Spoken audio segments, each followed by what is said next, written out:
முக்கிய செய்தி. சட்டமன்ற தேர்தலில் பாமகவை எதிர்த்து தேமுதிக பொதுச் செயலாளர் பிரேமலதா விஜயகாந்த் போட்டியிடுவதாக தகவல் வெளியாகி இருக்கிறது. இது குறித்த கூடுதல் தகவல்களோடு இணைகிறார் நமது செய்தியாளர் கோகுல். கோகுல், விவரங்கள்.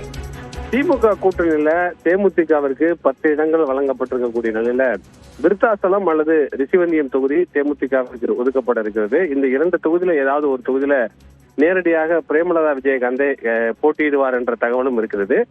இந்த 2 தொகுதிகளும் ஏற்கனவே அதிமுக கூட்டணியில பாமகவிற்கு ஒதுக்கப்பட்டிருக்கிறது. ஆகவே பிரேமலதா விஜயகாந்த் போட்டியிடக்கூடிய தொகுதியில நேரடியாக பாமக வேட்பாளர் போட்டியிட்டிருக்கார். பாமகவும் வெர்சஸ் பிரேமலதா விஜயகாந்த் என்ற அடிப்படையில் தான் போட்டி இருக்க உள்ளது.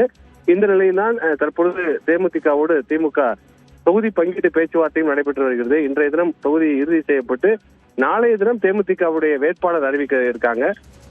பிரேமலதா விஜயகாந்த் போட்டியிடக்கூடிய விருத்தாசலம் அல்லது ரிஷிவந்தியம் தொகுதியில பாமக வேட்பாளர் போட்டியிட இருக்கிறார். பாமக தேமுதிக என்ற அடிப்படையில போட்டி இருக்க உள்ளது. விவரங்களை பதிவு செய்தமைக்கு நன்றி கோகுல்.